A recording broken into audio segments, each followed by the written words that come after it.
So you've been the South United technical director since 2019. So can you tell me about your journey to it? Like, what was their pitch to you? What did you have to, say to them in order to like convince them you were the right one for the job?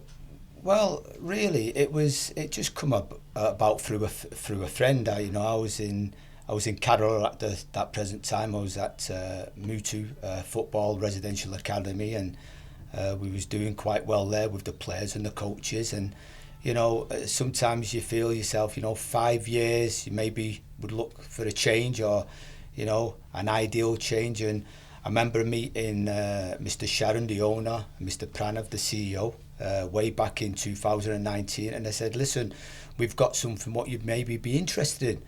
I said, well, what would that be? So they said, look, maybe come down to Bangalore, have a look what we've got, have a look at our vision, what we're trying to do, and it's a great vision. And obviously they showed me their infrastructure, which was only an astroturf field then with the netting around it. But I seen the vision what they was trying to sell, and I just turned around and said, yeah, we've got a first team. We're trying to build the academy programs up. And I said, yeah, fine, brilliant. It's time for a change in it. I think it come about at the right time for me, really, because I was umming and ahhing whether I was going to go back to Europe and then go back somewhere else in the rest of the world and look for a new venture and a new excitement. And I think this come around at the right time. So, yeah, and it's been a fantastic ride. Yeah, we had some turbulent times, obviously, with COVID, Yeah. but I think what the owner, Mr. Sharon, and his family did was kind of, let's keep on going, let's keep the workers working, through COVID, keep the staff on board, which was great, and what students we had, keep interacting with the students, but yeah, and back in the early days, I said, yeah, fantastic. I love the vision and I love the dreams of the owner and Mr. Pranav. And yeah, I just fell in love with what he was trying to achieve. Yeah, and the club was established under the principles where they want to give back to the local community to help promote football from the very basic level. So, what do you think the club has done? They've established in 2012. Obviously, you've come on later, but it's been over 10 years. So, where do you think? How do you think the journey's been? Obviously, they had the vision, and it was exciting to talk about SUFC because, the football pathways plan, which sets out clear strategies, which they had, and we're talking about 10, 12 years ago, to maximise the potential of the football club across all the levels of the game. That's what that's what they've set out to do, and I think the owner and the CEO have really taken that on board, and they've tried to do that.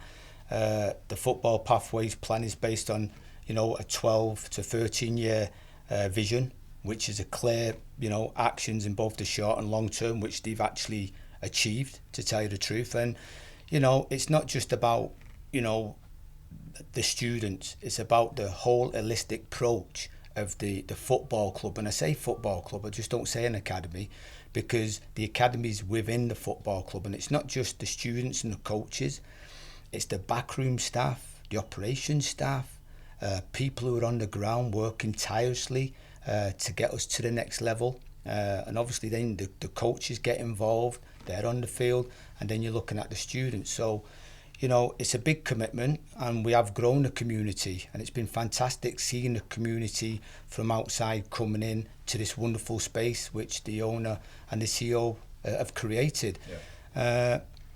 I mean, for me, I do believe the participants, they want better facilities now. The parents want better facilities now. They want a safe environment. They want to grow a culture, and that's what we're trying to do.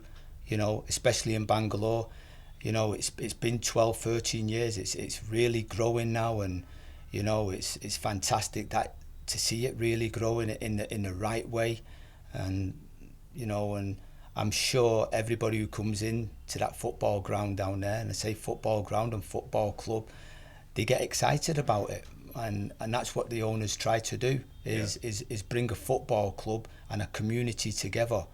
And they've surely done that in Bangalore, and it's if you've ever been down there, it's wonderful in the daytime. It's wonderful when them lights are on. It's like real life, being in probably back in Europe. If I can say that. So can you like describe the facility to me, because I've not been there yet. I would love to, obviously, but like the moment you walk in, what do you see? Like what stands out? What stands out? I mean, listen, you can see the lights if it's the night time, and you know you've got that little bit of mist, and you've got that a little bit of rain coming in. I get goose pimples, I really do, because this is why I fell in love with the old place and the vision, you know, of the owners and his family and the CEO.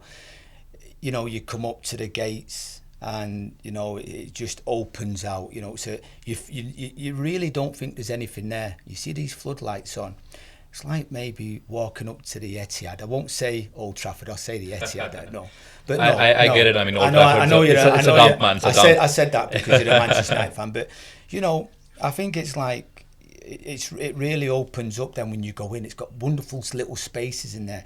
You go in, you go to your left-hand side, you've got the cafe bar, which is absolutely wonderful. You can sit in there, it's an open space, and then you've got the top, you can sit on the you know, the terrace above and watch the football or any events, what's going on.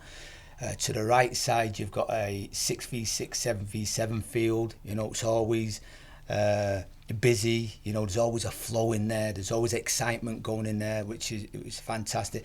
You go a little bit further afield, and then it opens out into the 11v11 with the floodlights, which is always busy. You know, it doesn't matter what's going on, whether it's 5v5, 7v7.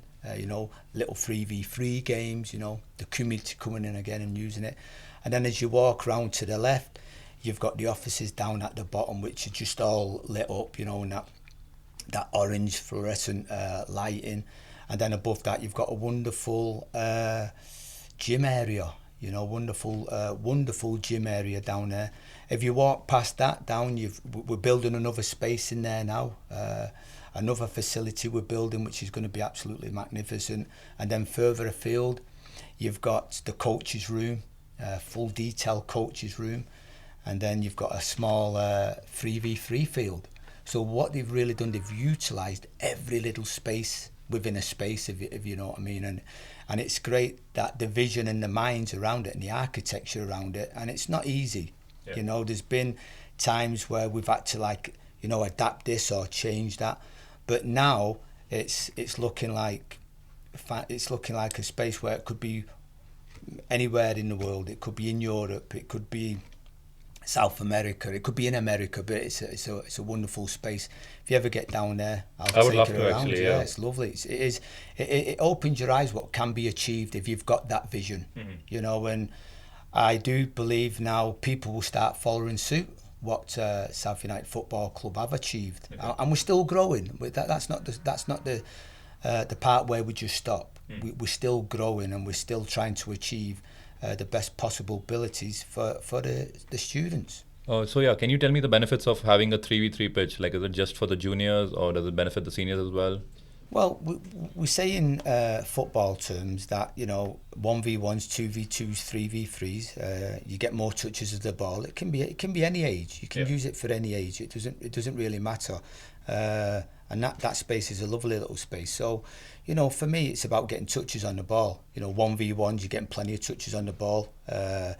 Maybe it's for the TOTS programme we've got down there. Maybe we put the TOTS in there. It's a safe environment. They can't be running here, there and everywhere. You know, if you go into now the junior development side of it, yes, it can be 2v2s in there, 3v3 little formats, little games in there. If you go higher up into the youth development programme, again, it can be the same, you know. It's about more touches on the ball. That's why you have these little small-sided fields. And then if you go progress even up to the elite teams, you know, when you again same format again, you little 1v1s in there, 2v2s, 3v3s in there. It just gives the students more touches of the ball, and it's engaging and all. And don't forget, it's learning them how to have fun with the dementals alongside that, the fundamentals. And the fundamentals about giving the students a football. You know, we're not expecting too much of them and letting them enjoy themselves in a safe environment. And that's what we've created, a safe environment for the tots right up to the adults who come in from the community. And before we started recording, we were talking about the right way of playing football, and you don't want the ball being hiked to the target man up front. So having these sort of like 3v3s, 5v5s, I think that encourages more like building out of the back and a lot of positional play and all of that that you probably wouldn't get if you're just playing direct. No, I think you've hit the nail on the head there.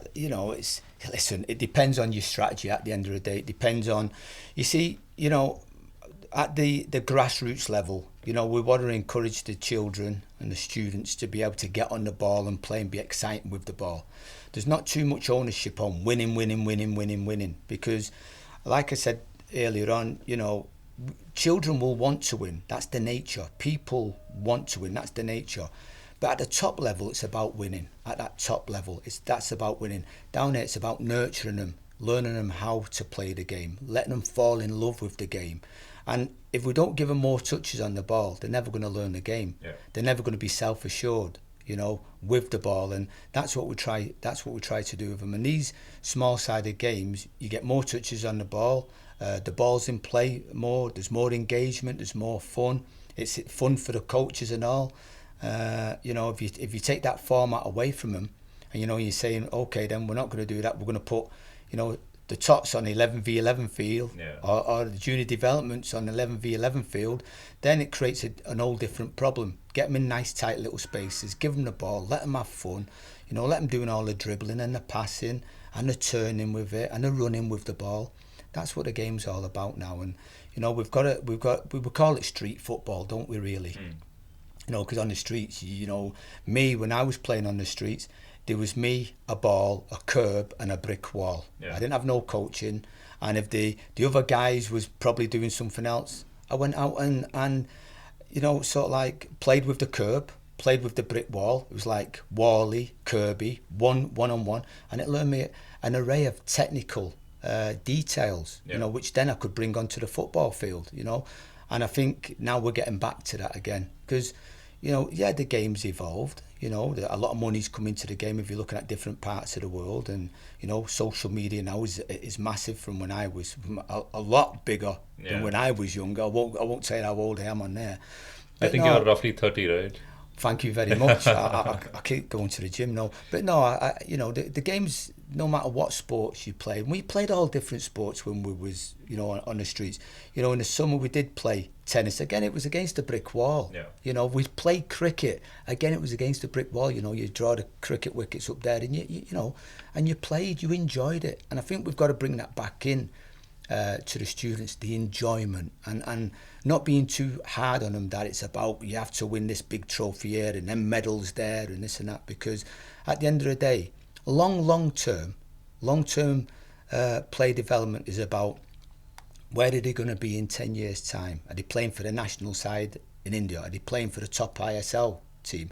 Are they playing in our own club? We've had some wonderful success stories where students have been in the elite teams and they've been evaluated to the first team, one or two of them, and beyond. And if they go into the I leagues, then that's a progression. That's success stories. That's a journey, and that's what you want to try and do at a football club.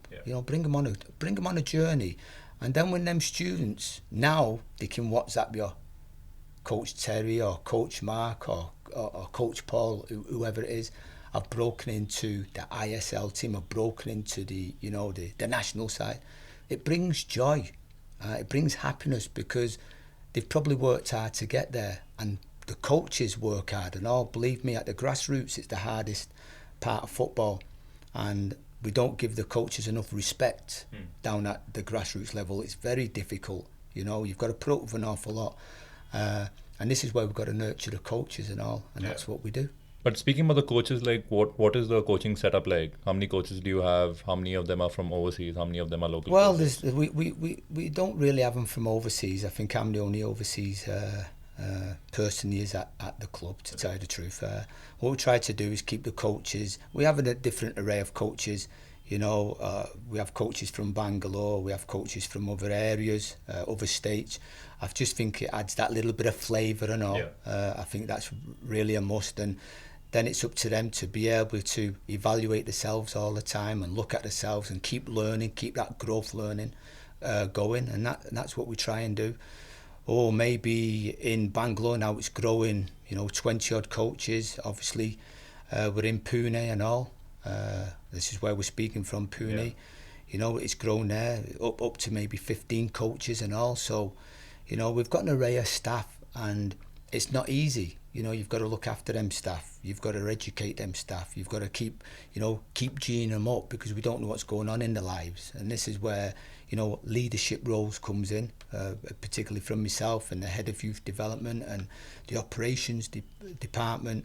It's really looking after the coaches, because if we don't have coaches, there'll be no plan of action, at the end of the day. And, we've got to look after them and all, because at the end of the day, they are only people. And that's what we've got to look after the coaches the best we can. And there are like a lot of people coming when they are 7 or 8 or 9, and to educate them about the game, and also to see what's their best position. How do you guys know at like what age do they also know, and at what age do you guys know what's their best position? How can they impact the game in the best way? Well, when they come into the TOTS program, it's just about, like I said, it's about having fun, engagement, just learning about life in general, in the social corner, learning about who you're engaging with at that age. Their minds are still growing. They don't really know about football. We try to bring a lot of colour into it, different colour footballs, different colour hurdles, different colour hula hoops. So they see these colours, and then, telling them stories, but getting them engaged with the football at an early stage.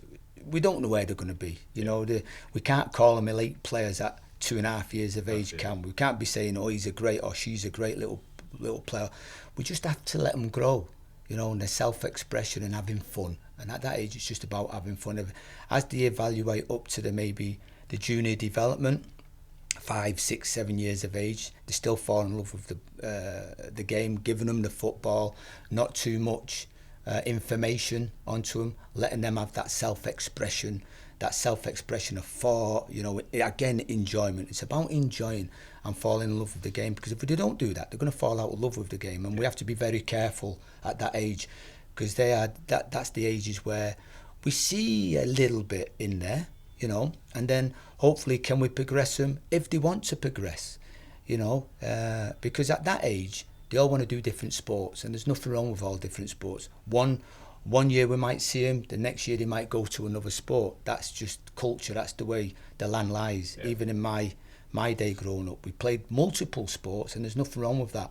But it's what grabs them. It's how they fall in love with that game, and it's up to the coaches to make them. I wouldn't say make them, but help them fall in love with the sport.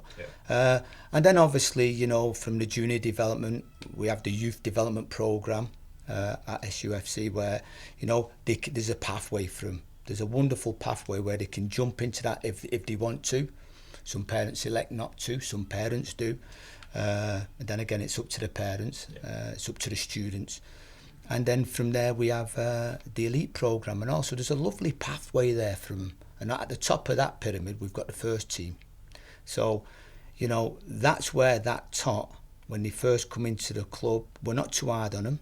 We let them play, but we have something at the top for them, and that's the first team. That's the cherry on the cake for them, and that could take years. That's why it's a long-term player development program. It could take years and years and years, but you have to be patient. We have to be patient. Coaches have to be patient. Parents have to be patient, and the students are still finding themselves. It's really up to them. But all we can do is be there for them, with an holistic approach, and really love them when they come in, and make it exciting and fun for them, because they're coming into a wonderful space. Yeah. And also you were saying that you speak to the parents a lot, and then they ask about you when you're not there. So how important is having that relationship where they can, trust you, and then also say, okay, I can give this guy 10 years of my kid for the growth, and then see where things go. Like, how important was it to, build that sort of relationship? Being a parent myself, it's paramount. We cannot do it without parents. Parents bring their children to our football club. In the wind, the rain, the fog. They're always there if they can get there. So, we can't leave the parents out of it. They're part of our family. They're part of our culture. They're part of our environment. And it's very important to go around and speak to the parents. It might only be a smile. It might, how are you doing today? You know, is there anything I can help you with today? Yeah. They might ask a question how the son or daughter's going on. You know, we do evaluate all the students, so they'll know from the evaluations they get. But I think it's speaking to the parents as a family, you know, and loving the parents. And that's one thing I've always done, you know, in this job, is put the parents first and all. Because if we don't, then we don't have no students, you know, to work with. And yeah, like I said before, the parents are paramount to what we do. And you've got to answer the questions. You've got to talk to them. You've got to make time with them. You've got to sit with them. You have to do that, because cultures are changing now. And the culture in India now, the modern day parent is very acute in the sports industry. You can read about sports now. You've got it on your phone. Back in my day, you didn't even have that. It was in the newspaper or the radio. You know, my mother didn't even know I played football. You know, maybe that was a blessing in disguise from having her on the sidelines. Would that make you nervous? Not really, no, because once I went onto the football field, it was just about me. Yeah. It wasn't about what happened outside. But you know, we talk to the parents and all on the, you know, the protocol, what we do have within the football club, and parents are watching games, and you know, let's not take away the joy for the parents and all. They've got to enjoy themselves. Definitely. But they can enjoy themselves by, you know, demonstrating the right actions towards the students. And you guys started in Bangalore, and then you came to Pune. So what made Pune the next destination for you all? Yeah, long time coming really, because we was talking about you know, expanding in different spaces for an awful long time, even way back in the day. But obviously with COVID again, that hampered that. So I think really now we've had a really good look at it. You know, we had a good look at the strategy, and you know, we spoke to people in Pune who was in the know, and you know, what could we do next? How could we help the growth of football in Pune and add to that ecosystem? You know, and I say add to the ecosystem. I don't mean take away from the ecosystem.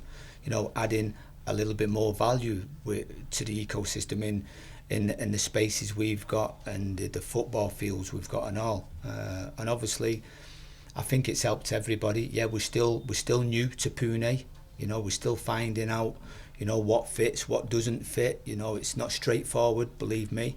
But we're patient, and we've got to be patient with it. And because, you know, there's talent all around India. Yeah. All around India, there's talent. There's wonderful talent. There's an array of maybe 1 million Messis and Ronaldos, but it's grabbing that talent and nurturing them. And I think Pune's one place we'd come to.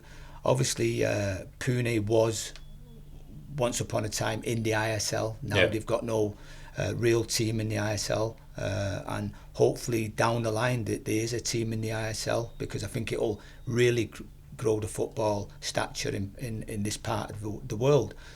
So I think us coming in is just adding that more value and giving the opportunity to, you know, more students coming in, having a look at what we've got as a football club, obviously the academy within the football club, and you know, taking them on that journey really, and speaking to the parents again, because some parents might be a little bit nervous. You know, some parents maybe, well, I've been at one club for 2 or 3 years and I really don't want to leave. But it's putting an holistic approach on again with quality, and that's what we've got to do, and that's what we're doing in Pune at this present time. Okay, and when you've come to Pune, what is it about the city that you've noticed in terms of that's something that makes you assured that, okay, fine, a footballing culture can be built here? It's not the traffic anyway.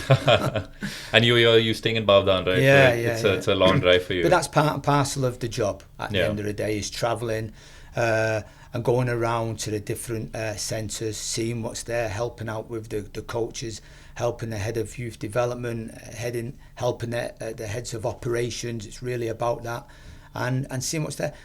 Listen, it's about coming in, and like I said, we're not taking anything away. We're just adding to this space, and hopefully we can generate enough quality players, female and male, to take them on a journey where we want to go, and especially where our coaches want to be and the whole department of the football club want to be. You know, do we say we're we want to be competing against A, B or C. No, we're competing against ourselves first. We want to be the best we can be within what we do, and bringing that added little bit of quality, I suppose, to Pune.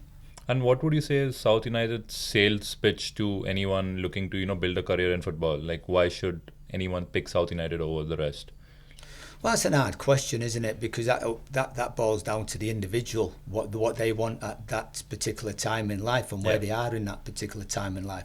I think if you're starting out in the football field or the sports field, whether it be sports management, whether it be a referee, whether it be a linesman, whether it be in the strength and conditioning department, the medical department, maybe it's in the operations department. I think we've got an array of everything, at the football club. And I think we're adding value now to the growth of football in all them departments. We've got young coaches, we've got strength and conditioners, we've got physios, and that's where we've added that growth and all to the employability skills. Okay. And we've really gone head and strong at that, to really get the younger folk in, encourage them to take the badges, encourage them to self-learn and all, and add to that space and give them a chance of coming into maybe a wonderful sport, because there's all different directions and pathways of that. Maybe some coaches, they come in, they stay for 2 or 3 years, they get that education, and they want to prevail and go to the next level. I always say this: youth football's magnificent to be in, and you can really excel yourself. I always say, be the best you can at youth football, because youth football's grown in India at a rapid rate, and everybody wants to strive to get to the top. And it's difficult at the top. There's more pressures at the top. There's pressures all the way through sports, but at the top it's a different pressure. And I think at the bottom you can have fun, but it's difficult, but you can have fun with them. You can watch the students grow and really be excited with it. At the top, it's about winning, and that's when the pressure really starts. But I would say educate yourself as much as you can in all departments. Don't just learn about what's happening on the field. Go in and learn about other departments, whether it's strength and conditioning, sports science, being a referee, being a linesman, in the operations department. Educate yourself as much as you can. And when you guys get kids on, how is the system like? Is it like a pay and play thing, or is it a monthly thing, a yearly thing? What are the different packages you guys have? we have different packages. Like I said, we have the TOTS program, we have the junior development program, the youth development program, we have the elite program. Then you've got the first team. So there's an array of different packages for the different clientele, what come in, the different students, what come in.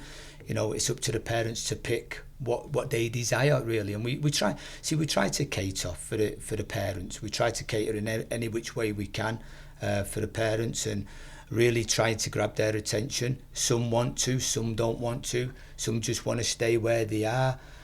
Some are curious what's going on, and we try to really evaluate ourselves, and how much we can be a part of the parents and the family's life within the structure what we've built. So are you guys reaching out to these players on the 7v7 fields, talking to them about the academy, seeing if they are interested in coming?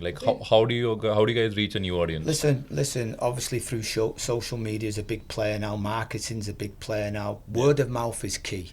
If you can tap into 1 or 2 parents and they love the programme and the children are enjoying the programme, then it's a knock-on effect. You get walk-ins, which is great. And then you look at the environment and all. They think, the environment's different here than it is probably down the road. I like this environment. It's a safe environment. The coaches are having fun with it. It's key that the coaches are key. They're a key element of, our strategy. The coaches are. The participation, patience is and all. And the parents are. The parents will always look for something different. They'll always look for something a little bit different, and hopefully we can bring that.